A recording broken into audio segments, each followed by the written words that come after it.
tuh lemparnya.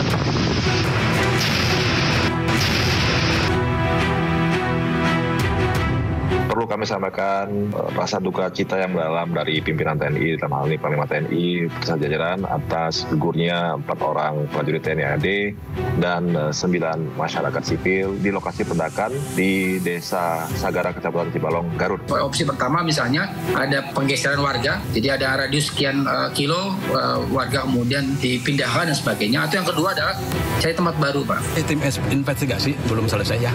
Nanti timnya kan masih bekerja ya. Bapak orangnya gigih ya, disiplin, nggak pernah ngeluh juga.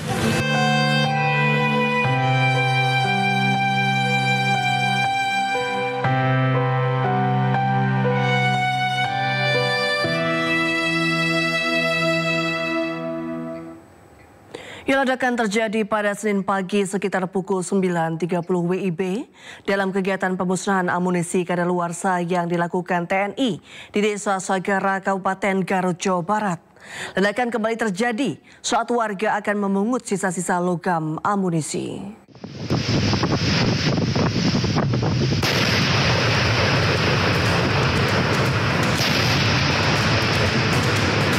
Ledakan dahsyat terjadi di Desa Sagara, Kabupaten Garut, Jawa Barat saat kegiatan pemusnahan amunisi tidak layak pakai oleh aparat militer.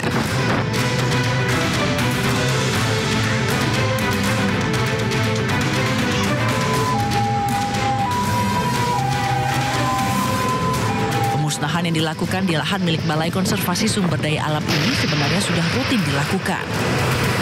Namun kali ini terjadi ledakan susulan dan menewaskan sejumlah orang yang berada di sekitar lokasi. Diduga warga mendekat ke area setelah ledakan awal untuk memungut sisa-sisa logam dari amunisi.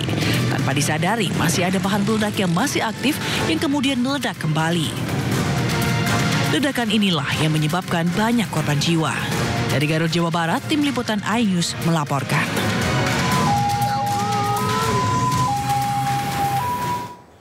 Kadispenat Brigjen Wahyu Yudayana mengungkap kronologi peristiwa ledakan saat proses pemusnahan amunisi kadaluarsa di Garut, Jawa Barat. Awalnya para anggota menyiapkan 2 lubang sebagai tempat pemusnahan amunisi yang sudah tidak layak pakai. Namun, ledakan yang menewaskan 13 orang itu terjadi setelah pemusnahan berlangsung.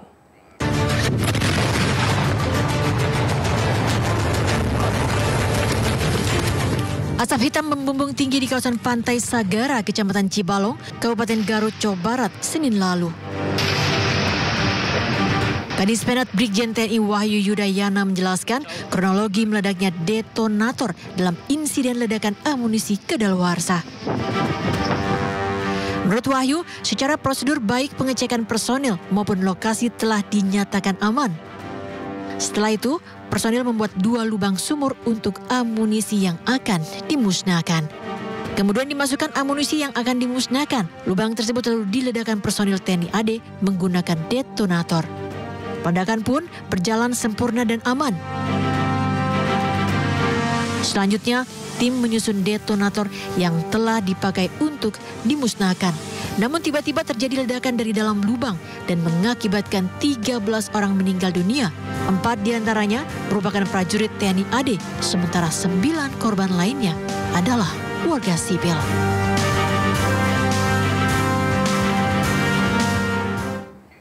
Gubernur Jawa Barat Deddy Mulyadi dan Pangdam Siliwangi mengunjungi korban ledakan amunisi di RSUD Pamengpek pada Selasa siang. Deddy Mulyadi menyampaikan bela sungkawa atas musibah ledakan amunisi yang menyebabkan 13 orang meninggal dunia. Dalam kunjungannya, Deddy berdialog dengan keluarga korban.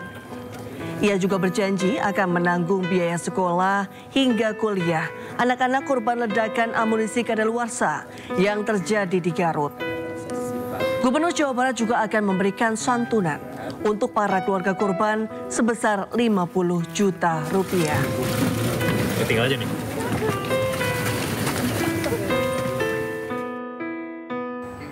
Ya, sementara itu pemirsa, TNI akan menutup area pemusnahan amunisi kadaluarsa di Garut, Jawa Barat setelah peristiwa meledaknya amunisi yang mengakibatkan 13 orang tewas.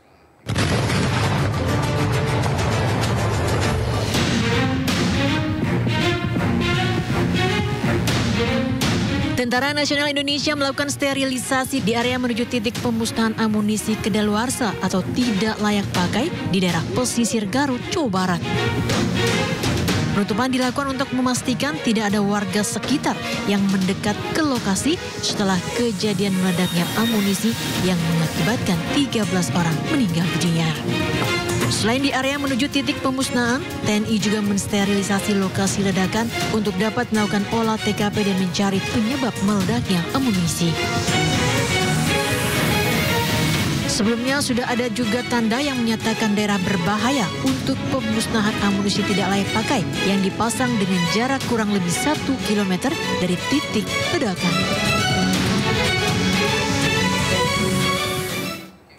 Kapuspen TNI Majen TNI Christo Mesianturi menjelaskan pihaknya akan menginvestigasi penyebab ledakan serta mengevaluasi prosedur pemusnahan amunisi.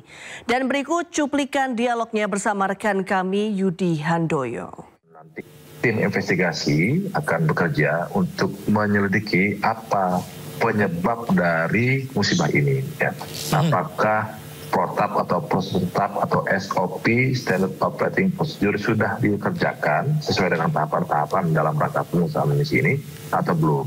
Atau jika sudah dikerjakan, kenapa masih terjadi musibah? Mungkin ada temuan-temuan baru yang perlu kita updating untuk memperbaiki, untuk melengkapi SOP yang sudah ada. Sehingga di kemudian hari nanti tidak lagi terjadi kejadian-kejadian atau korban-korban seperti ini lagi. Nah, itu kira-kira yang bisa kita sampaikan ada perkembangan pada malam hari ini, gitu Mas. Terima kasih banyak Pak informasinya. Tapi begini Pak Kapuspen, sebelum kita update terkini mengenai musibah ini Pak, kami menerima beberapa gambar yang kami dapatkan baik dari warga di lokasi ataupun dari media sosial dan juga tim kami di lapangan. Ada ketika itu diledakkan, api membumbung tinggi dan ketika itu prajurit ada yang mengamankan diri di bawah tanah Pak. Apakah memang prosesnya itu membangun sumur dulu di 2 titik untuk diledakkan atau seperti apa sih Pak? Kalau izin Pak, ingin tahu seperti apa lengkapnya? Ya, teknis detail itu kan yang sangat mengetahui adalah tim Pusplat, Pusat Pelaksana Angkatan Darat ya. Jadi kami saja yang prajurit infanteri gitu ya, tidak mengetahui tentang teknik detail itu gitu. Mereka lah yang tahu tentang bagaimana sih pengamanan munisi ini gitu ya. Berapa banyak sih lubang yang harus dibuat, berapa kedalaman lubangnya, berapa jumlah munisi yang harusnya ditaruhkan dalam satu lubang. Nah, nanti itulah yang akan dicari tahu oleh tim investigasi tadi untuk meyakinkan apakah Standard Operating Procedure itu atau protap tadi sudah dikerjakan atau belum. Nah, itu. Kalau yang sudah, kenapa sih masih bisa terjadi musibah seperti ini? Bahkan kepala gudang munisinya, yaitu Kolonel CPL Antonius Hermawan yang kebetulan adalah rekan kami satu angkatan, bisa gugur juga dalam masa tugas ini. Sehingga perlu ada evaluasi mendetil ya. Kenapa masih bisa terjadi gitu ya?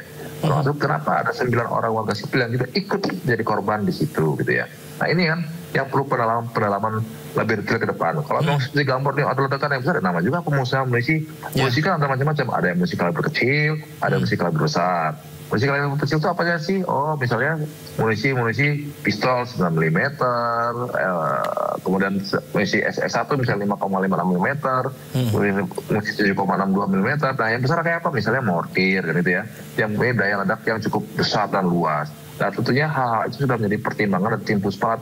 Oh tempat ledakannya harus jauh dari masyarakat umum, karena kan harus ada jarak keamanan, nah gitu ya. Dengan jumlah polisi sekian banyak itu yang digabungkan untuk dimusnahkan kan pasti akan menemukan daya ledak yang cukup besar. Nah tentunya itu yang nanti akan diselidiki secara teknis oleh tim investigasi tadi dalam rangka kita updating SOP-nya, protapnya, ya apabila memang sudah dikerjakan atau memang ada prosedur yang memang tidak dikerjakan sehingga terjadilah musibah ini. Nah itu nanti akan didalami Mas.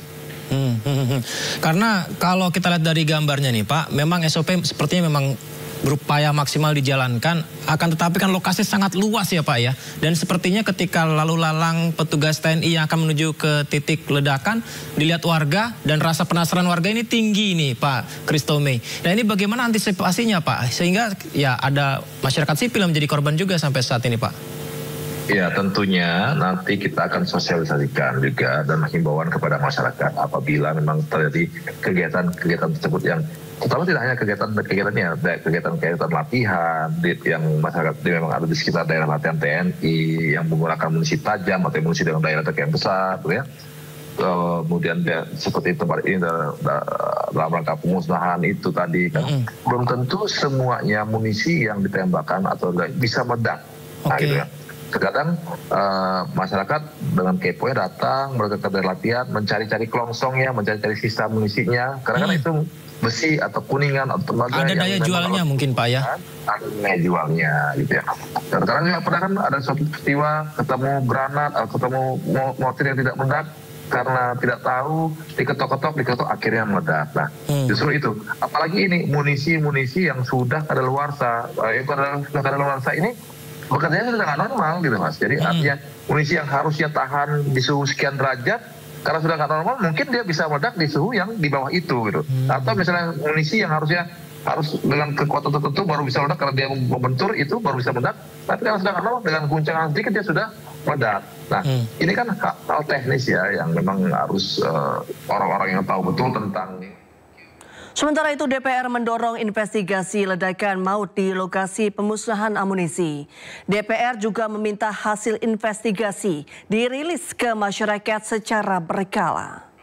Kita tetap mendorong untuk investigasi dilaksanakan secara detail, secara intens ya.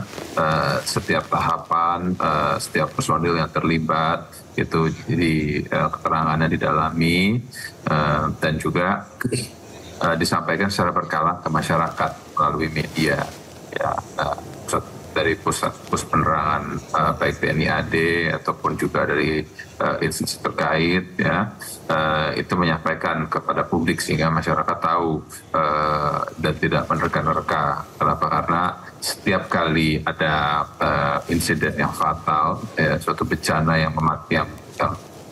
menewaskan sejumlah orang, pasti muncul berbagai macam pandangan-pandangan individu ataupun pribadi. Nah, ini yang harus kita hindarkan. Ketika kita bicara tentang areal ini kan adalah areal yang biasa digunakan untuk pemusnahan amunisi dan bahan peledak. Jadi ini bukan yang pertama kali. Tapi tentu saja biasanya lokasi seperti ini itu luas dan juga bersinggungan dengan lahan ataupun juga pemukiman masyarakat. Ini yang memang kadang-kadang menjadi tantangan tersendiri bagaimana kita mencoba untuk sterilkan lingkungan tersebut. Gitu. Jadi memang pertanyaan kedua adalah bagaimana masyarakat itu kok bisa menjadi korban. Gitu. Ini yang kemudian harapan saya investigasi yang dilakukan itu nanti tidak dalam konteks mencari siapa yang salah, tapi bagaimana kemudian kejadian serupa ini tidak berulang kembali. Ketua Komisi 1 DPR Utut Adianto merespon soal ledakan saat pemusnahan amunisi kadaluarsa di Garut, Jawa Barat yang menelan korban jiwa 13 orang. Terkait hal itu, Komisi 1 DPR akan memanggil pihak TNI. Ketua Komisi 1 DPR RI Utut Adianto menjelaskan, sejauh ini sudah tercatat sebanyak 6 kali peristiwa ledakan amunisi di tanah air. Menurutnya ledakan pemusnahan amunisi di Garut paling banyak memakan korban jiwa. Dia menyebut pihak Panglima TNI wajib bertanggung jawab dan kedepannya harus ada perbaikan. Komisi 1 DPR akan memanggil pihak TNI terkait peristiwa yang menewaskan belasan jiwa. Apakah ada faktor kecerobohan dan tentunya harus dilakukan dengan pengawasan. Utut menyebut agenda pertemuan tersebut akan dilakukan sebelum masa sidang di DPR. Kapan kita memanggil, kita akan segera. Tentu mudah-mudahan sebelum masa sidang ini. Kalau udah masa sidang depan kan nanti sudah ini bukan soal hangat atau tidak, tapi ini soal kemanusiaan dan soal strategi. Kalau seteledor ini potensi bisa terjadi di mana-mana. Dan kemarin itu ada kolonel yang gugur, ada mayor yang gugur, ada masyarakat sipil yang wafat. Ini semua tentu kita semua berduka dan ini tidak boleh lagi terjadi. Ini soal dedicated to excellence, sikap dalam bekerja, jangan ceroboh, aturan harus ditaati, ada komandan yang jaga, ada orang yang terus untuk hal-hal gini nih harus nggak boleh sembarang orang. Nah ini yang harus kita tegaskan. Apakah mereka nggak punya aturan? Ya pasti punya. Tetapi ini lebih kepada sikap, kepada kultur. Ini panjang ngobatinnya. Ya, ledakan amunisi di Garut, Jawa Barat bukanlah pertama kali terjadi. Sebelumnya ledakan dahsyat terekam kamera warga saat gudang amunisi daerah Kodam Jaya di Desa Ciangsana, Kabupaten Bogor, Jawa Barat terbakar. Inside Story segera kembali.